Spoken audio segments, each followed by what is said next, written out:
इस जिहड़ा तंत्र दी जिहड़ी मानसिकता आ लोकां नूं उन्हां दे हक्कां तो वांझे करन ਉਹ देखते हैं भी जिद्दां पहलां मजदूरां दे दलितां दे बैकवर्ड दे हक खोए गए इस तरह ही जिहड़ा किसान अंदोलन दे हक खोण दी किसानां दे हक जिहड़े खोण दी कोशिश हो रही आ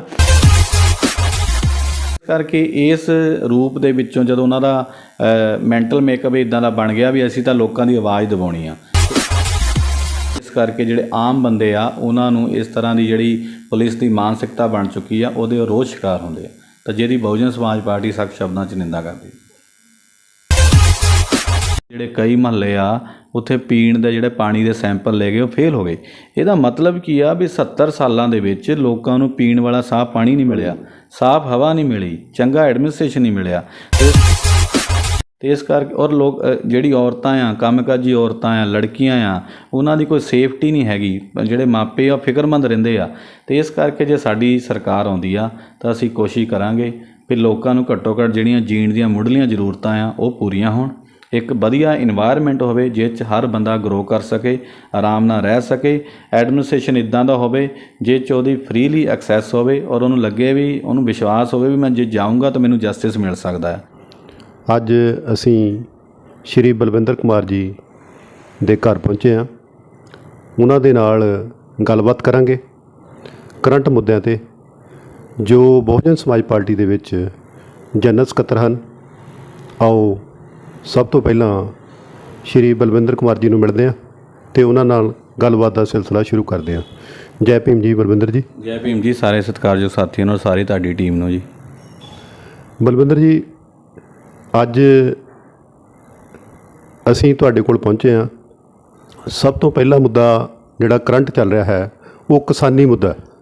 किसान 6 महीने तो दिल्ली दे विच अपना अंदोलन जारी रखिया होया उन्होंने, तो इस बारे तुसीं की कहना चाहुंदे? देखो एक तो आपां नूं ये देखना पैना भी जिहड़ा एक स्टेट का जिहड़ा स्ट्रक्चर आ पूरे देश का जिहनूं कि जिहदे विच इस टाइम बीजेपी की सरकार आ, पहलां कांग्रेस की रही आ, ਉਹਦੇ ਵਿੱਚ ਕੱਲਾ ਕਿਸਾਨ ਨਹੀਂ ਦਾ ਹੁਣ ਇਸ਼ੂ ਉੱਭਰਿਆ। ਕੱਲਾ ਇੱਕ ਕਿਸਾਨ ਨਹੀਂ ਆ ਜਿਹਨੂੰ ਹੱਕਾਂ ਤੋਂ ਜਿਹੜਾ ਵਾਂਝਾ ਕਰਨ ਦੀ ਕੋਸ਼ਿਸ਼ ਹੋ ਰਹੀ ਆ। ਇਸ ਸਟਰਕਚਰ ਦੇ ਵਿੱਚ ਹੀ ਮਜ਼ਦੂਰਾਂ ਦੇ ਇਸ਼ੂ ਵੀ ਆਏ ਹੈਗੇ ਆ, ਮਾਈਨੋਰਟੀਜ਼ ਦੇ ਇਸ਼ੂ ਵੀ ਆਏ ਆ। ਮਜ਼ਦੂਰਾਂ ਦੇ ਆਪਾਂ ਦੇਖੇ ਕਿੱਦਾਂ ਉਹਨਾਂ ਦੇ ਜਿਹੜੇ ਘੰਟੇ ਜਿਹੜੇ ਵਧਾਉਣ ਦੇ ਉਹ ਇਸ਼ੂ ਆ ਗਏ, ਉਹਨਾਂ ਦੀ ਸੇਫਟੀ ਦੇ ਇਸ਼ੂ ਰਹੇ ਆ। ਕਰੋਨਾ ਦੇ ਵਿੱਚ ਉਹਨਾਂ ਨੂੰ ਕੋਈ ਖਾਣ ਪੀਣ ਦਾ ਪ੍ਰਬੰਧ ਨਹੀਂ ਰਿਹਾ, ਉਹ ਹਜ਼ਾਰਾਂ ਕਿਲੋਮੀਟਰ ਸੈਂਕੜੇ ਕਿਲੋਮੀਟਰ ਤੁਰ ਕੇ ਆਪਣੇ ਘਰਾਂ ਨੂੰ ਪੁੱਜੇ ਆ। ਮਤਲਬ ਸਰਕਾਰ ਨੇ ਆਪਣੇ ਦੇਸ਼ ਦੇ ਲੋਕਾਂ ਦੇ ਪ੍ਰਤੀ ਕੋਈ ਜ਼ਿੰਮੇਵਾਰੀ ਨਹੀਂ ਸਮਝੀ। ਮੁਸਲਮਾਨਾਂ ਦੇ ਖਿਲਾਫ ਇੰਨੇ ਵਿਆਪਕ ਪੱਧਰ 'ਤੇ ਜਿਹੜਾ ਆ ਮਤਲਬ ਇੱਕ ਹਿੰਸਾ ਹੋਈ ਆ, ਉਸ ਦੇ ਪ੍ਰਤੀ ਸਰਕਾਰ ਨੇ ਕੋਈ ਜ਼ਿੰਮੇਵਾਰੀ ਨਹੀਂ ਸਮਝੀ। ਇਸ ਕਰਕੇ ਜਿਹੜਾ ਅਸੀਂ ਇੱਕ BSP ਜਾਂ बहुजन नज़रीए ਤੋਂ ਇਸ ਐਂਗਲ ਨਾਲ ਦੇਖਦੇ ਹਾਂ ਵੀ ਜਿਹੜਾ ਇੱਕ ਤੰਤਰ ਆ ਜਿਹਦੇ ਵਿੱਚ ਸਥਾਪਿਤ ਲੋਕ ਆ ਉਹ ਸਿਰਫ ਆਪਣੇ ਫਾਇਦੇ ਲਈ ਸੋਚਦਾ ਆ, ਔਰ ਜਿਹੜਾ ਉਹਨਾਂ ਨੂੰ ਲੱਗਦਾ ਵੀ ਸਾਡੇ ਨਾਲ ਸੰਬੰਧਿਤ ਨਹੀਂ ਹੈਗੇ ਉਹ ਹੌਲੀ ਹੌਲੀ ਉਹਨਾਂ ਸਾਰਿਆਂ ਨੂੰ ਉਹਨਾਂ ਦੇ ਜੋ ਜਾਇਜ਼ ਹੱਕ ਆ ਉਹਨਾਂ ਨੂੰ ਡਿਨਾਈ ਕਰਨ ਦੀ ਕੋਸ਼ਿਸ਼ ਕਰਦਾ ਆ, ਔਰ ਉਹਨਾਂ ਦੇ ਹੱਕ ਖੋਹਣ ਦੇ ਲਈ ਕੰਮ ਕਰਦਾ ਅਸਲ 'ਚ ਇਹ ਤੰਤਰ। ਅਤੇ ਇਸ ਕਰਕੇ ਇਸ ਜਿਹੜਾ ਤੰਤਰ ਦੀ ਜਿਹੜੀ ਮਾਨਸਿਕਤਾ ਆ ਲੋਕਾਂ ਨੂੰ ਉਹਨਾਂ ਦੇ ਹੱਕਾਂ ਤੋਂ ਵਾਂਝੇ ਕਰਨ, ਉਸ ਮਾਨਸਿਕਤਾ ਦੇ ਮੱਦੇਨਜ਼ਰ ਅਸੀਂ ਦੇਖਦੇ ਹਾਂ ਵੀ ਜਿੱਦਾਂ ਪਹਿਲਾਂ ਮਜ਼ਦੂਰਾਂ ਦੇ ਦਲਿਤਾਂ ਦੇ ਬੈਕਵਰਡ ਦੇ ਹੱਕ ਖੋਏ ਗਏ, ਇਸ ਤਰ੍ਹਾਂ ਹੀ ਜਿਹੜਾ ਕਿਸਾਨ ਅੰਦੋਲਨ ਦੇ ਹੱਕ ਖੋਣ ਦੀ ਕਿਸਾਨਾਂ ਦੇ ਹੱਕ ਜਿਹੜੇ ਖੋਣ ਦੀ ਕੋਸ਼ਿਸ਼ ਹੋ ਰਹੀ ਆ।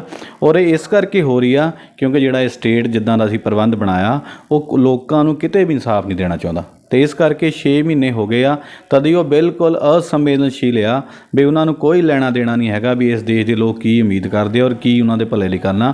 ਉਹਨਾਂ ਦਾ ਇੱਕ ਆਪਣਾ ਮਾਰੂ ਏਜੰਡਾ ਆ ਅਤੇ ਔਰ ਉਹਦੇ 'ਤੇ ਹੀ ਚੱਲਦੇ ਆ। ਠੀਕ ਹੈ ਬਲਵਿੰਦਰ ਜੀ। ਬਲਵਿੰਦਰ ਜੀ दूसरा ਜਿਹੜਾ ਮੁੱਦਾ ਜਿਹੜਾ ਦੇਸ਼ ਵਿੱਚ ਚੱਲ ਰਿਹਾ ਹੈ ਉਹ ਕਰੋਨਾ ਮਹਾਮਾਰੀ ਦੇ ਦੌਰਾਨ ਆਕਸੀਜਨ ਦੀ ਬੜੀ ਕਮੀ ਆ ਰਹੀ ਹੈ, ਕਿਉਂਕਿ ਅਸੀਂ ਦੇਖ ਰਹੇ ਵੀ ਜਦੋਂ ਵੀ ਜਿਹੜੇ ਲੋਕਾਂ ਨੂੰ ਜਾਂ ਜਿਹੜੇ ਪੀੜਤ ਲੋਕ ਆ ਉਹ ਹਸਪਤਾਲ ਵਿੱਚ ਜਾਂਦੇ ਆ, ਸਰਕਾਰੀ ਹਸਪਤਾਲ ਵਿੱਚ ਜਾਂਦੇ ਆ, ਅਤੇ ਉੱਥੇ ਆਕਸੀਜਨ ਦੀ ਬੜੀ ਕਮੀ ਆ ਰਹੀ ਹੈ। ਅਤੇ ਇਸ ਬਾਰੇ ਤੁਸੀਂ ਕੀ ਕਹਿਣਾ ਚਾਹੁੰਦੇ ਹੋ? ਦੇਖੋ ਅਸਲ ਦੇ ਵਿੱਚ ਇਕੱਲਾ ਆਕਸੀਜਨ ਦਾ ਮਸਲਾ ਨਹੀਂ ਹੈਗਾ। ਕਰੋਨਾ ਨੇ ਸਾਨੂੰ ਦੱਸਿਆ ਵੀ ਕਿਸ ਤਰ੍ਹਾਂ ਜਿਹੜਾ ਸਾਡਾ ਪੂਰਾ ਹੈਲਥ ਦਾ ਸਿਸਟਮ ਆ ਉਹ ਲੋਕਾਂ ਦੀਆਂ ਜ਼ਰੂਰਤਾਂ ਪੂਰੀਆਂ ਕਰਨ ਦੇ ਵਿੱਚ ਪੂਰੀ ਤਰ੍ਹਾਂ ਫੇਲ ਹੋ ਚੁੱਕਾ ਆ। ਇਸ ਮੁੱਦਿਆਂ 'ਤੇ ਅਸੀਂ ਪਹਿਲਾਂ ਵੀ ਕਾਫੀ ਗੱਲ ਕੀਤੀ ਸੀ ਵੀ ਆਪਾਂ ਅਸਲ 'ਚ ਇਹ ਜਿਹੜਾ ਹੈਲਥ ਦਾ ਸਿਸਟਮ ਆ, ਕਿਉਂਕਿ ਜਿਹੜੀ ਸਰਕਾਰ ਆ ਚਾਹੇ ਉਹ ਪੰਜਾਬ ਦੀ ਰਹੀ ਹੋਵੇ ਚਾਹੇ ਸੈਂਟਰ ਦੀ, ਇਹਨਾਂ ਨੇ ਕਦੀ ਵੀ ਜਿਹੜੀਆਂ ਇਹ ਬੇਸਿਕ ਜਿਹੜੀਆਂ ਜ਼ਰੂਰਤਾਂ ਹੈ ਲੋਕਾਂ ਦੀ ਹੈਲਥ ਔਰ ਐਜੂਕੇਸ਼ਨ, ਇਹ 'ਤੇ ਕਦੇ ਵੀ ਇਹਨਾਂ ਨੇ ਇਹਨੂੰ ਪ੍ਰਾਇਰਟੀ 'ਤੇ ਨਹੀਂ ਲਿਆ। ਔਰ ਬਜਾਏ ਕਿ ਸਰਕਾਰੀ ਤੰਤਰ ਬਿਲਡਅਪ ਕਰਨਾ ਸੀਗਾ, ਉਹਨਾਂ ਨੇ ਜਿਹੜਾ ਨਿੱਜੀਕਰਨ ਇਹਨਾਂ ਸਾਰੀਆਂ ਸਰਵਿਸਿਜ਼ ਦਾ ਕੀਤਾ। ਅਤੇ ਇਸ ਕਰਕੇ ਜਿਹੜਾ ਜਿੰਨੀ ਸਾਡੀ ਇੱਥੇ ਆਬਾਦੀ ਸੀਗੀ ਉਸ ਦੇ ਮੁਤਾਬਿਕ ਹੈਲਥ ਸਿਸਟਮ ਪਹਿਲਾਂ ਹੀ ਫੇਲ ਸੀ, ਉੱਥੇ ਬੇਸਿਕ ਫੈਸਿਲਿਟੀਜ਼ ਪਹਿਲਾਂ ਹੀ ਨਹੀਂ ਸੀਗੀਆਂ। ਪਰ ਜਦੋਂ ਕਰੋਨਾ ਦਾ ਸੰਕਟ ਇੱਕਦਮ ਆ ਗਿਆ, ਇਹਨੇ ਉਹ ਜਿਹੜਾ ਤੰਤਰ ਹੈ ਉਹ ਸਾਰਾ ਐਕਸਪੋਜ਼ ਕਰ ਦਿੱਤਾ।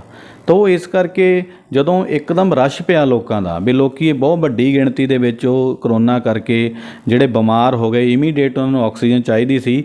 ਮੈਂ ਤੁਹਾਨੂੰ ਜਲੰਧਰ ਦੀ ਦੱਸਦਾ ਹਾਂ ਵੀ ਜਿਹੜਾ ਜਲੰਧਰ ਆ, ਮੈਂ ਸਰਕਾਰੀ ਆંકੜਿਆਂ ਮੁਤਾਬਕ 22 ਸਿਰਫ ਵੈਂਟੀਲੇਟਰ ਸੀ। ਔਰ ਨਵੇਂ ਸ਼ਹਿਰ ਦੀ ਇੱਕ ਰਿਪੋਰਟ ਆਈ ਸੀਗੀ ਵੀ ਪੂਰੇ ਡਿਸਟ੍ਰਿਕਟ ਦਾ ਜਿਹੜਾ ਉੱਥੇ ਸਰਕਾਰੀ ਆ 2 ਵੈਂਟੀਲੇਟਰ ਸੀ, ਔਰ 2 ਵੀ ਉਹਨਾਂ ਨੇ ਪ੍ਰਾਈਵੇਟ ਨੂੰ ਦੇ ਦਿੱਤੇ ਕਿਉਂਕਿ ਉਹਨਾਂ ਨੂੰ ਆਪਰੇਟ ਕਰਨ ਲਈ ਸਟਾਫ ਹੈ ਨਹੀਂ ਸੀ। ਅਤੇ ਇਸ ਕਰਕੇ ਜਿਹੜੀਆਂ ਵੀ ਸਰਕਾਰਾਂ ਆ, ਜਿਹੜੇ ਵੀ ਇਹ ਜਾਣੀ ਸਰਕਾਰ ਤਾਂ ਹੈ ਨਹੀਂ, ਮਤਲਬ ਜਿਹੜੇ ਕਾਬਜ਼ ਲੋਕ ਸੀ ਸੱਤਾ ਦੇ ਰਾਹੀਂ, ਉਹਨਾਂ ਨੇ ਜਿਹੜੀ ਲੋਕਾਂ ਦੀ ਜ਼ਰੂਰਤ ਮੁਤਾਬਿਕ ਢਾਂਚਾ ਜਿਹੜਾ ਆ ਸੈੱਟ ਕਰਨ ਲਈ ਕੰਮ ਨਹੀਂ ਕੀਤਾ। ਉਹਨਾਂ ਨੇ ਸਿਰਫ ਆਪਣੀ ਇੱਕ ਪਾਵਰ ਦੀ ਐਕਸਰਸਾਈਜ਼ ਕੀਤੀ ਆ, ਉਸ ਪਾਵਰ ਨੂੰ ਇੰਜੋਏ ਕੀਤਾ ਔਰ ਉਹਦੇ ਲਈ ਲੱਗੇ ਰਹੇ। ਅਤੇ ਜਦੋਂ ਇੱਕਦਮ ਇਹ ਏਡੀ ਵੱਡੀ ਪ੍ਰੋਬਲਮ ਆ ਗਈ ਔਰ ਉਹਨਾਂ ਨੂੰ ਪਤਾ ਹੀ ਨਹੀਂ ਸੀ ਵੀ ਅਸੀਂ ਇਹਨੂੰ ਹੈਂਡਲ ਕਿੱਦਾਂ ਕਰਨਾ। ਔਰ ਦੇਖੋ ਜਦੋਂ ਪਿਛਲੇ ਸਾਲ ਕੋਵਿਡ ਆਇਆ, ਸਰਕਾਰ ਨੂੰ ਚਾਹੀਦਾ ਸੀ ਵੀ ਅਸੀਂ ਉਹਦੇ ਲਈ ਹੋਰ ਅੱਗੇ ਇੰਤਜ਼ਾਮ ਕਰਦੇ, ਅਤੇ ਉਸ ਤੋਂ ਬਾਅਦ ਵੀ ਇਹ ਪੈਸੇ ਹੀ ਬਣੇ ਰਹੇ। ਅਤੇ ਜਦੋਂ ਹੁਣ ਸਿਸਟਮ ਆਇਆ ਅਤੇ ਲੋਕਾਂ ਨੂੰ, ਕਿਉਂਕਿ ਹੈਲਥ ਸਿਸਟਮ ਪਹਿਲਾਂ ਹੀ ਲੋਕਾਂ ਲਈ ਰਿਸਪੌਂਸਿਵ ਨਹੀਂ ਸੀ। ਆਪਾਂ ਰੋਜ਼ ਦੇਖਦੇ ਹਾਂ ਵੀ ਕਿੱਦਾਂ ਲੋਕੀ ਨਿੱਜੀ ਹਸਪਤਾਲਾਂ ਦੀ ਉਹ ਲੁੱਟ ਦੀ ਸ਼ਿਕਾਇਤ ਕਰਦੇ ਆ, ਪਰ ਸਰਕਾਰੀ ਤੌਰ 'ਤੇ ਜਿਹੜਾ ਪ੍ਰਸ਼ਾਸਨ ਉਹਨੇ ਕੋਈ ਸੁਣਵਾਈ ਕਰਨ ਨੂੰ ਤਿਆਰ ਨਹੀਂ ਸੀ। ਅਤੇ ਇਸ ਕਰਕੇ ਮਤਲਬ ਸਾਡਾ ਇਹ ਮੰਨਣਾ ਆ ਵੀ ਜਿਹੜਾ ਇਹ ਸਰਕਾਰ ਨੇ ਪਹਿਲਾਂ ਕੋਈ ਤੰਤਰ ਬਿਲਡ ਨਹੀਂ ਕੀਤਾ ਸੀ, ਤਾਂ ਜਦੋਂ ਇੱਕਦਮ ਵੱਡੀ ਗਿਣਤੀ ਦੇ ਵਿੱਚ ਲੋਕ ਬਿਮਾਰ ਹੋਏ ਅਤੇ ਉਹ ਪੂਰਾ ਜਿਹੜਾ ਢਾਂਚਾ ਤਹਿਸ ਨਹਿਸ ਹੋ ਗਿਆ। ਔਰ ਉਹਦਾ ਨਤੀਜਾ ਇਹ ਗਿਆ ਬਈ ਸੈਂਕੜੇ ਜਿਹੜੇ ਲੋਕ ਆ ਉਹਨਾਂ ਨੇ ਆਪਣੀ ਜਾਨ ਗਵਾਈ ਆ। ਅਤੇ ਇਸ ਕਰਕੇ ਸਰਕਾਰ ਦਾ ਫੇਲੀਅਰ ਆ। ਜਿਹੜੀ ਵੀ ਇੱਥੇ ਦੇ ਲੋਕ ਕਾਬਜ਼ ਆ ਸੱਤਾ 'ਚ, ਉਹ ਲੋਕਾਂ ਦਾ ਉਹਨਾਂ ਦੀ ਕੋਈ ਜ਼ਿੰਮੇਵਾਰੀ ਨਹੀਂ। ਅਤੇ ਲੋਕਾਂ ਨੂੰ ਚਾਹੀਦਾ ਆ ਵੀ ਇੱਦਾਂ ਦੇ ਲੋਕ ਜਿਹੜੇ ਆ ਉਹ ਸੱਤਾ ਤੋਂ ਹਟਾਉਣ ਔਰ ਉਹਨਾਂ ਨੂੰ ਸੱਤਾ 'ਚ ਲਿਆਉਣ ਜਿਹੜੇ ਲੋਕਾਂ ਨਾਲ ਕੋਈ ਦਰਦ ਰੱਖਦੇ ਹੋਣ ਔਰ ਉਹਨਾਂ ਦੀ ਭਲੇ ਲਈ ਉਹਨਾਂ ਦੀ ਬਿਹਤਰੀ ਲਈ ਜਿਹੜਾ ਸਿਸਟਮ ਸੈਟਅਪ ਕਰਨ। ਹਾਂਜੀ ਬਲਵਿੰਦਰ ਜੀ, ਇੱਕ ਗੱਲ ਹੋਰ ਸਾਹਮਣੇ ਆ ਰਹੀ ਆ ਕਿ ਲਾਕਡਾਊਨ ਦੇ ਦੌਰਾਨ, ਜਿਸ ਤਰ੍ਹਾਂ ਜੇ ਪੰਜਾਬ ਦੀ ਆਪਾਂ ਗੱਲ ਕਰਦੇ ਹਾਂ, ਅਤੇ ਦੁਕਾਨਾਂ ਦਾ ਖੁੱਲ੍ਹਣ ਦਾ ਜਿਹੜਾ ਟਾਈਮ ਆ ਉਹ ਸਵੇਰੇ ਤਕਰੀਬਨ 9 ਵਜੇ ਤੋਂ ਲੈ ਕੇ 5 ਵਜੇ ਤੱਕ ਹੈ। ਅਤੇ ਜਦੋਂ 5 ਹਜੇ ਵੱਜਦੇ ਨਹੀਂ, ਉਹ ਤੋਂ ਪਹਿਲਾਂ ਹੀ ਮਤਲਬ ਜਿਹੜੀ ਪੁਲਿਸ ਆਉਂਦੀ ਆ ਅਤੇ ਉਹ ਡੰਡੇ ਮਾਰ ਕੇ ਜਿਹੜੀਆਂ ਦੁਕਾਨਾਂ ਬੰਦ ਕਰ ਦਿੰਦੀ ਆ। ਅਤੇ ਮਤਲਬ ਲੋਕ ਜਿਹੜੇ ਬੜੇ ਪਰੇਸ਼ਾਨ ਆ। ਤਾਂ ਦੂਸਰਾ ਜਿਹੜਾ ਮਤਲਬ ਚਲਾਨ ਜਿਹੜੇ ਕੱਟੇ ਜਾ ਰਹੇ, ਜਿਸ ਤਰ੍ਹਾਂ ਮਤਲਬ ਲੋਕ ਜਿਹੜੇ ਕਈ ਵਾਰੀ ਮਾਸਕ ਨਹੀਂ ਉਹਨਾਂ ਦੇ ਕੋਲ ਹੁੰਦਾ ਜਾਂ ਕਾਹਲੀ ਦੇ ਵਿੱਚ ਹੁੰਦੇ ਆ, ਉਹ ਮਰੀਜ਼ ਨੂੰ ਲੈ ਕੇ ਜਾ ਰਹੇ ਹੁੰਦੇ ਆ, ਅਤੇ ਜਿਹੜੀ ਪੁਲਿਸ ਤੰਤਰ ਹੈਗੀ ਉਹ ਮਤਲਬ ਚਲਾਨ ਕੱਟੀ ਜਾ ਰਹੀ ਹੈਗੀ ਆ। ਤੁਸੀਂ ਇਹਦੇ ਬਾਰੇ ਕੀ ਕਹਿਣਾ ਚਾਹੁੰਦੇ? ਦੇਖੋ, ਇੱਕ ਤਾਂ ਇਹ ਆਪਾਂ ਨੂੰ ਐਡਮਿਟ ਕਰਨਾ ਪੈਣਾ ਵੀ ਜਿਹੜੀ ਕਰੋਨਾ ਉਹ ਫੈਲੀ ਹੈਗੀ ਆ, ਅਤੇ ਕਰੋਨਾ ਦੇ ਲਈ ਪ੍ਰੀਵੈਂਟਿਵ ਮੇਜਰ ਲੈਣੇ ਵੀ ਜ਼ਰੂਰੀ ਆ। ਪਰ ਉਹਦੇ ਵਿੱਚ ਜਿਹੜਾ ਅਸੀਂ ਇਹ ਕਹਾਂਗੇ ਵੀ ਜਿਹੜੀ ਸਰਕਾਰ ਆ ਉਹਨੂੰ ਅਵੇਅਰਨੈਸ 'ਤੇ ਸਟ੍ਰੈਸ ਦੇਣਾ ਚਾਹੀਦਾ ਵੀ ਜਿਹੜੀ ਉਹਨਾਂ ਦੀ ਜਿਹੜੀ ਪ੍ਰੋਪੇਗੈਂਡਾ ਮਸ਼ੀਨਰੀ ਆ ਸਰਕਾਰ ਦੀ ਜਾਂ ਮੀਡੀਆ ਆ, ਉਹਦੇ ਰਾਹੀਂ ਲੋਕਾਂ ਨੂੰ ਇਸ ਬਿਮਾਰੀ ਬਾਰੇ ਅਵੇਅਰ ਕਰੇ ਤਾਂ ਕਿ ਉਹ ਆਪ ਹੀ ਆਪਣੇ 'ਤੇ ਜਿਹੜੇ ਆ ਚੈੱਕ ਰੱਖ ਲੈਣ ਵੀ ਸਰਕਾਰ, ਬਜਾਏ ਕਿ ਜਿਹੜੀ ਸਰਕਾਰ ਆ ਉਹਨਾਂ ਨੂੰ ਡੰਡੇ ਦੇ ਨਾਲ ਜਿਹੜਾ ਮਨਵਾਵੇ। ਸੈਕਿੰਡ ਇਹ ਗੱਲ ਆ ਵੀ ਦੇਖੋ, ਅਸੀਂ ਜਿਸ ਸੁਸਾਇਟੀ 'ਚ ਰਹਿੰਦੇ ਹਾਂ, ਜਿਹੜਾ ਐਡਮਿਨਿਸਟ੍ਰੇਸ਼ਨ ਆ ਉਹ ਲੋਕਾਂ ਦੇ ਸਪੋਰਟਿਵ ਰੋਲ 'ਚ ਜਿਹੜਾ ਕੰਮ ਕਰੇ, ਲੋਕਾਂ ਨੂੰ ਰਿਲੀਫ ਦੇਣ ਦੇ ਲਈ ਕੰਮ ਕਰੇ। ਪਰ ਅਸੀਂ ਦੇਖਦੇ ਹਾਂ ਬਜਾਏ ਲੋਕਾਂ ਨੂੰ ਅਵੇਅਰ ਕਰਨਾ, ਜਿਹੜੀ ਆ ਉਹਨਾਂ ਨੂੰ ਇਹ ਕੋਸ਼ਿਸ਼ ਹੁੰਦੀ ਵੀ ਜਿਹੜਾ ਡੰਡੇ ਦੇ ਡਰ ਦੇ ਨਾਲ ਜਿਹੜਾ ਲੋਕਾਂ ਨੂੰ ਦਬਾਇਆ ਜਾਵੇ। ਉਹਨਾਂ ਲੋਕਾਂ ਦੀ ਜਿਹੜੀ ਰਜਿਸਟੈਂਸ ਆ ਸਰਕਾਰ ਦੇ ਪ੍ਰਤੀ ਹੋਰ ਵੱਧਦੀ ਆ ਔਰ ਉਹ ਫਿਰ ਜਿਹੜੀ ਗਾਈਡਲਾਈਨਸ ਆ ਉਹਦੀ ਵੀ ਵਾਇਓਲੇਸ਼ਨ ਕਰ ਲੈਂਦੇ ਆ। ਅਤੇ ਇਸ ਕਰਕੇ ਜਿਹੜੀ ਸਰਕਾਰ ਆ ਵੀ ਬਜਾਏ ਉਹ ਲੋਕਾਂ ਨੂੰ ਦਬਾਉਣ ਦੇ ਲਈ ਕੰਮ ਕਰੇ, ਉਹ ਅਵੇਅਰਨੈਸ 'ਤੇ ਜ਼ੋਰ ਦੇਵੇ, ਅਤੇ ਤਾਂ ਕਿ ਲੋਕ ਆਪ ਹੀ ਜਦੋਂ ਉਹਨਾਂ ਨੂੰ ਅਵੇਅਰਨੈਸ ਆ ਜਾਣੀ, ਉਹਨੇ ਆਪੇ ਹੀ ਇਹ ਚੀਜ਼ਾਂ ਇੰਸਟਰਕਸ਼ਨ ਫੋਲੋ ਕਰਨ ਲੱਗ ਪੈਣੀਆਂ।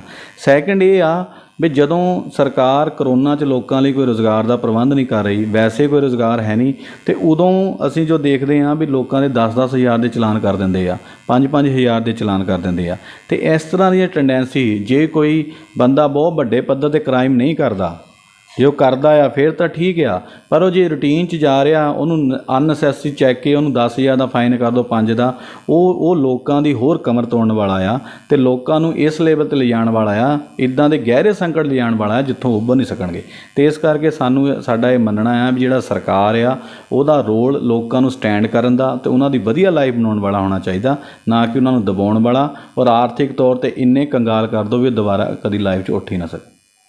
ਇੱਕ ਗੱਲ ਹੋਰ ਦੇਖੀ ਗਈ ਹੈ ਕਿ ਜਦੋਂ ਲਾਕਡਾਊਨ ਖਤਮ ਹੁੰਦਾ ਜਿੱਦਾਂ 5 ਵਜੇ, ਤਾਂ ਜਿਹੜੇ ਸਬਜ਼ੀ ਵਾਲੇ ਆ ਤੇ ਉਹ ਮੀਡੀਆ ਦੇ ਵਿੱਚ ਆਇਆ ਕਿ ਜਿਹੜੀ ਪੁਲਿਸ ਵਾਲੇ ਆ ਉਹ ਸਬਜ਼ੀ ਦੀਆਂ ਰੇਹੜੀਆਂ ਹੀ ਜਿਹੜੀਆਂ ਪੁੱਠੀਆਂ ਕਰੀ ਜਾਂਦੇ ਬਜਾਏ ਉਹਨਾਂ ਨੂੰ ਸਮਝਾਉਣ ਦੇ। ਇਸ ਬਾਰੇ ਤੁਸੀਂ ਕੀ ਕਹੋਗੇ? ਦੇਖੋ, ਉਹਦੇ ਵਿੱਚ ਇਹ ਆ ਵੀ ਇਕੱਲਾ ਸਬਜ਼ੀ ਦੀ ਰੇਹੜੀ ਵਾਲਾ ਮਸਲਾ ਨਹੀਂ ਆ। ਓਵਰਆਲ ਜੋ ਅਸੀਂ ਪੁਲਿਸ ਦੀ ਵਰਕਿੰਗ ਦੇਖਦੇ ਹਾਂ, ਜਿਹੜਾ ਪੁਲਿਸ ਸਟੇਟ ਆ, ਉਹ ਮਤਲਬ ਜਿਹੜਾ ਐਡਮਿਨਿਸਟ੍ਰੇਸ਼ਨ ਆ ਜਾਂ ਸਟੇਟ ਗਵਰਨਮੈਂਟ ਆ, ਉਹ ਜਿਹੜੇ ਮੁਲਾਜ਼ਮ ਆ ਉਹਨਾਂ ਨੂੰ ਇੰਨਾ ਸੈਂਸਿਟਿਵ ਹੀ ਨਹੀਂ ਬਣਾਇਆ ਜਾਂਦਾ। ਉਹਨਾਂ ਦੀ ਇਸ ਤਰ੍ਹਾਂ ਦੀ ਕੋਈ ਟ੍ਰੇਨਿੰਗ ਹੀ ਹੈ ਨਹੀਂ ਵੀ ਕਿੱਦਾਂ ਲੋਕਾਂ ਨਾਲ ਪੇਸ਼ ਹੋਣਾ ਆ। ਤੁਸੀਂ ਥਾਣੇ ਵੀ ਚੱਲ ਜਾਓ, ਉਹ ਬਹੁਤ ਗਲਤ ਭਾਸ਼ਾ ਨਾਲ ਚਾਹੇ ਕੰਮ ਕਰਨਾ ਚਾਹੇ ਨਹੀਂ ਕਰਨਾ, ਬਹੁਤ ਗਲਤ ਭਾਸ਼ਾ ਨਾਲ ਉਹ ਡੀਲ ਕਰਦੇ ਆ। ਅਤੇ ਇਸ ਕਰਕੇ ਆਪਾਂ ਤਾਂ ਇਹੀ ਕਹਾਂਗੇ ਵੀ ਜਿਹੜੇ ਪ੍ਰਸ਼ਾਸਨ ਆ ਉਹਨਾਂ ਦੀ ਜਿਹੜੀ ਟ੍ਰੇਨਿੰਗ ਆ, ਜਿਹੜੇ ਇੰਪਲੋਈ ਆ, ਉਹ ਲੋਕਾਂ ਦੇ ਮੁਤਾਬਕ ਹੈ ਨਹੀਂ। ਉਹਨਾਂ ਨੂੰ ਸਿਰਫ ਇੱਕੋ ਹੀ ਸਿਖਾਇਆ ਆ, ਕਿਉਂਕਿ ਜਿਹੜੀ ਸਟੇਟ ਆ ਫੇਲ ਹੋ ਰਿਹਾ ਆ, ਉਹ ਲੋਕਾਂ ਦੀਆਂ ਉਮੀਦਾਂ ਪੂਰੀਆਂ ਕਰਨ 'ਚ ਫੇਲ ਹੋ ਰਿਹਾ, ਅਤੇ ਉਹਨਾਂ ਨੂੰ ਲੱਗਦਾ ਵੀ ਜਦ ਅਸੀਂ ਪੂਰੀਆਂ ਨਹੀਂ ਕਰ ਪਾ ਰਹੇ ਤਾਂ ਇਹ ਰੌਲਾ ਪਾਉਣਗੇ। ਅਤੇ ਇਸ ਕਰਕੇ ਇਹ ਆ ਵੀ ਜਿਹੜਾ ਡੰਡਾ ਆ, ਡੰਡੇ ਦੇ ਜ਼ੋਰ ਨਾਲ ਮਤਲਬ ਉਹਨਾਂ 'ਤੇ ਇੰਨਾ ਉਹਨਾਂ ਨੂੰ ਕੁੱਟੋ, ਉਹਨਾਂ ਦੇ ਤਸ਼ੱਦਦ ਢਾਓ ਵੀ ਉਹ ਆਪਣੀ ਆਵਾਜ਼ ਬੰਦ ਕਰਾਉਣਾ, ਆਪਣੀ ਆਵਾਜ਼ ਹੀ ਨਾ ਚੱਕ ਸਕਣ। ਅਤੇ ਇਸ ਕਰਕੇ ਇਸ ਰੂਪ ਦੇ ਵਿੱਚੋਂ ਜਦੋਂ ਉਹਨਾਂ ਦਾ ਮੈਂਟਲ ਮੇਕਅਪ ਇੱਦਾਂ ਦਾ ਬਣ ਗਿਆ ਵੀ ਅਸੀਂ ਤਾਂ ਲੋਕਾਂ ਦੀ ਆਵਾਜ਼ ਦਬਾਉਣੀ ਆ, ਅਤੇ ਇਸ ਮਾਨਸਿਕਤਾ ਦੇ ਵਿੱਚੋਂ ਜਿਹੜਾ ਗਰੀਬ ਆ, ਆਮ ਬੰਦਾ, ਉਹ ਦਬਾਇਆ ਜਾਂਦਾ ਆ। ਅਤੇ ਉਹ ਇਸ ਕਰਕੇ ਜਿਹੜੇ ਆਮ ਬੰਦੇ ਆ ਉਹਨਾਂ ਨੂੰ ਇਸ ਤਰ੍ਹਾਂ ਦੀ ਜਿਹੜੀ ਪੁਲਿਸ ਦੀ ਮਾਨਸਿਕਤਾ ਬਣ ਚੁੱਕੀ ਆ, ਉਹਦੇ ਰੋਜ਼ ਸ਼ਿਕਾਰ ਹੁੰਦੇ ਆ, ਤਾਂ ਜਿਹਦੀ ਬਹੁਜਨ ਸਮਾਜ ਪਾਰਟੀ ਸਖਤ ਸ਼ਬਦਾਂ 'ਚ ਨਿੰਦਾ ਕਰਦੀ।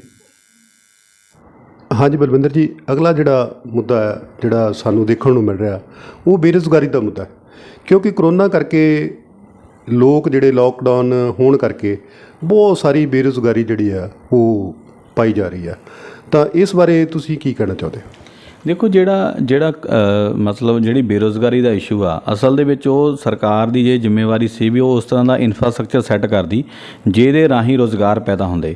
ਪਰ ਜੋ ਅਸੀਂ ਸਰਕਾਰ ਦਾ ਟਰੈਂਡ ਦੇਖਦੇ ਹਾਂ ਵੀ ਮਤਲਬ ਕਾਂਗਰਸ ਦਾ, ਵੀ ਇਹ ਸਰਕਾਰਾਂ ਇੱਦਾਂ ਦੀਆਂ ਰਹਿ ਗਈਆਂ ਆ ਵੀ 4 ਸਾਲ ਆਪਣਾ ਇੰਜੋਏ ਕਰੋ ਅਤੇ ਅਖੀਰਲੇ ਸਾਲ 4-5 ਮਹੀਨੇ ਲਈ ਲੋਕਾਂ ਨੂੰ ਕੋਈ ਇਮੀਡੀਏਟ ਕੋਈ ਰਿਲੀਫ ਵਾਲੇ ਵੀ ਕਿਸੇ ਨੂੰ ਪੈਸਾ ਦੇ ਦਿੱਤਾ, ਪੈਨਸ਼ਨ ਵਧਾ ਦਿੱਤੀ, ਬਿਜਲੀ ਸਸਤੀ ਕਰ ਦਿੱਤੀ, ਇੱਦਾਂ ਦੇ ਕੁਛ ਕੈਸ਼ ਇਨਸੈਂਟਿਵ ਦੇ ਦਿਓ ਵੀ ਤੁਹਾਨੂੰ ਮੋਬਾਈਲ ਲੈ ਦੇਵਾਂਗੇ, ਤੁਹਾਨੂੰ ਫਲਾਨੀ ਸਕੀਮ ਮਿਲ ਜਾਊਗੀ, ਤੁਹਾਨੂੰ ਸਾਈਕਲ ਲੈ ਦੇਵਾਂਗੇ, ਵੀ ਕੈਸ਼ ਇਨਸੈਂਟਿਵ ਦਿਓ 3-4 ਮਹੀਨੇ ਲਈ ਅਤੇ ਫਿਰ ਵੋਟ ਲੈ ਲਓ। ਅਤੇ ਇਸ ਕਰਕੇ ਜਿਹੜਾ ਮੌਜੂਦਾ ਅਸੀਂ ਸਰਕਾਰ ਦਾ ਰੂਪ ਦੇਖ ਰਹੇ ਹਾਂ, ਉਹ ਲੋਕਾਂ ਦੀ ਪਰਮਾਨੈਂਟ ਰਿਲੀਫ ਲਈ ਕੰਮ ਨਹੀਂ ਕਰਦਾ।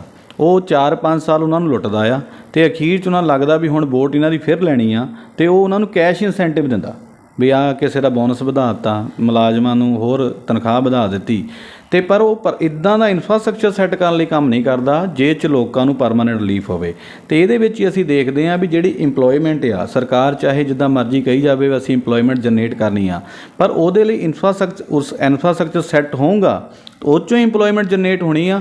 ਵੀ ਜੇ ਇੰਡਸਟਰੀ ਸੈੱਟ ਹੁੰਦੀ, ਉਹਦੇ ਲਈ ਪਲੈਨਿੰਗ ਕੀਤੀ ਹੁੰਦੀ, ਜਿੱਦਾਂ ਐਗਰੀਕਲਚਰ ਆ, ਐਗਰੀਕਲਚਰ ਬੇਸਡ ਇੰਡਸਟਰੀ ਸੈਟਅਪ ਹੁੰਦੀ, ਸਰਕਾਰੀ ਜਿਹੜੇ ਅਦਾਰੇ ਆ ਉਹਨਾਂ ਦੀ ਕੋਈ ਐਕਸਪੈਂਸ਼ਨ ਹੁੰਦੀ, ਉਹਦੇ ਵਿੱਚੋਂ ਇੰਪਲੋਇਮੈਂਟ ਜਨਰੇਟ ਹੁੰਦੀ, ਕੋਈ ਜਿਹੜੀ ਟ੍ਰੇਡ ਆ ਜਾਂ ਹੋਰ ਕੋਈ ਜਿਹੜਾ ਉਹਨਾਂ ਰਿਲੇਟਡ ਸਰਵਿਸਿਜ਼ ਆ ਉਹ ਡਿਵੈਲਪਮੈਂਟ ਹੁੰਦੀਆਂ, ਉਹਦੇ ਵਿੱਚੋਂ ਇੰਪਲੋਇਮੈਂਟ ਜਨਰੇਟ ਹੁੰਦੀ। ਅਤੇ ਇਸ ਕਰਕੇ ਜਿਹੜਾ ਸਰਕਾਰ ਨੇ ਜਦੋਂ ਇਨਫਰਾਸਟਰਕਚਰ ਸੈੱਟ ਹੀ ਨਹੀਂ ਕੀਤਾ ਅਤੇ ਇੰਪਲੋਇਮੈਂਟ ਕਿੱਥੋਂ ਜਨਰੇਟ ਹੋਣੀ? ਇੰਡਸਟਰੀ ਕੋਈ ਬਣੂਗੀ ਤਾਂ ਉਹ 'ਚੋਂ ਡਿਮਾਂਡ ਆਊਗੀ, ਕੋਈ ਸਰਕਾਰੀ ਡਿਪਾਰਟਮੈਂਟ ਬਣੂਗਾ ਤਾਂ ਉਹ 'ਚੋਂ ਡਿਮਾਂਡ ਆਊਗੀ। ਅਤੇ ਇਸ ਕਰਕੇ ਜਿਹੜਾ ਸਰਕਾਰ ਆ ਉਹਨੇ ਇਨਫਰਾਸਟਰਕਚਰ ਸੈੱਟ ਨਹੀਂ ਕੀਤਾ, ਉਲਟਾ ਜਿਹੜਾ ਉਹ ਇਨਫਰਾਸਟਰਕਚਰ ਆ ਉਹ ਘਟ ਰਿਹਾ ਆ।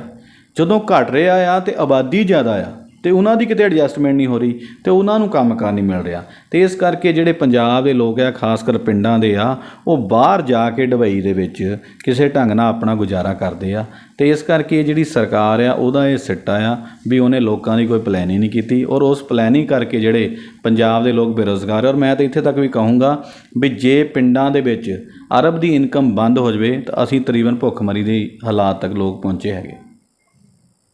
ਹਾਂਜੀ, ਬਲਵਿੰਦਰ ਜੀ ਨੇ ਇਹ ਗੱਲ ਸਪਸ਼ਟ ਕੀਤੀ ਹੈ ਕਿ ਬੇਰੁਜ਼ਗਾਰੀ ਕਰਕੇ ਹੀ ਜਿਹੜਾ ਅੱਜ ਦਾ ਨੌਜਵਾਨ ਹੈ ਉਹ ਭਟਕ ਰਿਹਾ, ਭਟਕਣ ਕਰਕੇ ਉਹ ਬਾਹਰ ਜਾ ਰਿਹਾ। ਜੇ ਮਤਲਬ ਬਾਹਰਲੇ ਦੇਸ਼ਾਂ ਦੇ ਵਿੱਚ ਉਹਦੀ ਸੈਟਲਮੈਂਟ ਨਾ ਹੋਵੇ ਤਾਂ ਸਾਡਾ ਜਿਹੜਾ ਪੰਜਾਬ ਹੈ ਉਹ ਵੀ ਭੁੱਖਮਰੀ ਦਾ ਸ਼ਿਕਾਰ ਜਿਹੜਾ ਹੋ ਸਕਦਾ ਹੈ। ਹੋਰ ਮੁੱਦਾ ਜਿਹੜਾ ਮੇਨ ਹੈ ਉਹ ਦਲਿਤ ਵਰਗ ਨਾਲ ਸੰਬੰਧਿਤ ਹੈ, ਪੋਸਟ ਮੈਟ੍ਰਿਕ ਦਾ। ਪੋਸਟ ਮੈਟ੍ਰਿਕ ਸਕੀਮ ਜਿਹੜੀ ਹੈ ਸਰਕਾਰ ਵੱਲੋਂ ਚਲਾਈ ਜਾ ਰਹੀ ਹੈ, ਪਰ ਕੁਝ ਵਿਦਿਆਰਥੀਆਂ ਨੂੰ ਅਜੇ ਤੱਕ ਵੀ ਉਹ ਜਿਹੜਾ ਸਟਾਈਫੰਡ ਜਿਹੜਾ ਉਹ ਨਹੀਂ ਮਿਲ ਰਿਹਾ, ਜਿਸ ਕਰਕੇ ਉਹ ਵਿਚਾਰੇ ਨਹੀਂ ਪੜ੍ਹ ਰਹੇ। ਅਤੇ ਉਹਦੇ ਬਾਰੇ ਤੁਸੀਂ ਕੀ ਕਹਿਣਾ ਚਾਹੁੰਦੇ ਹੋ? ਦੇਖੋ, ਉਹਦੇ ਵਿੱਚ ਇੱਕ ਤਾਂ ਇਹੀ ਆ ਵੀ ਮਤਲਬ ਤੁਸੀਂ ਇਹ ਦੇਖੋ ਵੀ ਜੋ ਅਸੀਂ ਸਰਕਾਰ ਦੇਖਦੇ ਹਾਂ, ਕਾਂਗਰਸ ਸਰਕਾਰ ਜਾਂ ਐਡਮਿਨਿਸਟ੍ਰੇਸ਼ਨ, ਪ੍ਰਾਈਵੇਟ ਜਿਹੜੇ ਇੰਸਟੀਟਿਊਸ਼ਨ ਦੀ ਲੌਬੀ ਇੰਨੀ ਮਜ਼ਬੂਤ ਹੋ ਗਈ ਆ ਵੀ ਉਹ ਸਰਕਾਰ ਦੀਆਂ ਇੰਸਟਰਕਸ਼ਨ ਵੀ ਨਹੀਂ ਮੰਨਦੇ। ਔਰ ਦੇਖੋ ਸਰਕਾਰ ਦੀ ਇੱਕ ਸਕੀਮ ਆ, ਉਹਦੇ ਵਿੱਚ ਜਿਹੜਾ ਸ਼ਡਿਊਲ ਕਾਸਟ ਜਿਹੜੇ ਬੱਚੇ ਉਹਨਾਂ ਦੀ ਐਡਮਿਸ਼ਨ ਹੋਈ ਆ ਔਰ ਉਹਦੇ ਵਿੱਚ ਹੀ ਉਹਨਾਂ ਨੇ ਉਹ ਪੜ੍ਹ ਰਹੇ ਆ ਅਤੇ ਸਟਾਈਫੈਂਡ ਤਾਂ ਮਿਲਿਆ ਹੀ ਨਹੀਂ ਹੈਗਾ।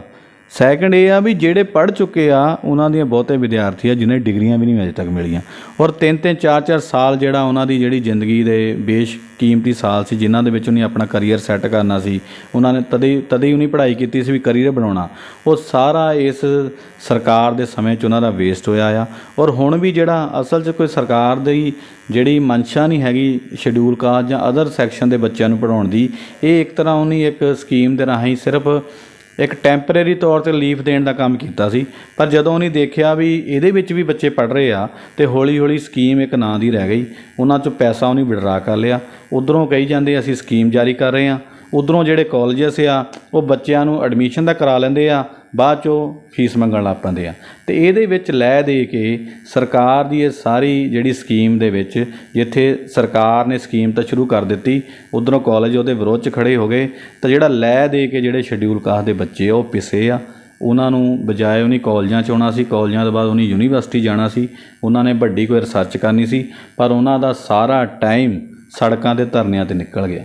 ਤਾਂ ਇਸ ਕਰਕੇ ਅਸੀਂ ਇਹ ਦੇਖਦੇ ਹਾਂ ਵੀ ਇਹ ਸਕੀਮ ਨਹੀਂ ਸੀ, ਇੱਕ ਤਰ੍ਹਾਂ ਇੱਕ ਕਮਿਊਨਿਟੀ ਆ, ਉਹਦਾ ਜਿੰਨਾ ਟੈਲੈਂਟ ਸੀ, ਕਿਉਂਕਿ ਕਾਲਜ ਤਾਂ ਉਹੀ ਆਊਗਾ ਜਿਹੜਾ 12ਵੀਂ 'ਚੋਂ ਚੰਗਾ ਪੜ੍ਹ ਕੇ ਆਊਗਾ ਔਰ ਜਿਹਦੀ ਕੋਈ ਹੋਰ ਅੱਗੇ ਪੜ੍ਹਨ ਦੀ ਇੱਛਾ ਹੋਵੇ, ਕਿਉਂਕਿ ਅਸੀਂ ਵੀ ਜਦੋਂ ਕਾਲਜ ਪੜ੍ਹਦੇ ਹੁੰਦੇ ਸੀ ਤਾਂ ਫਿਰ ਸਾਡਾ ਵਿਜ਼ਨ ਹੁੰਦੀ ਸੀ ਅਸੀਂ ਯੂਨੀਵਰਸਿਟੀ ਪੜ੍ਹਨਾ।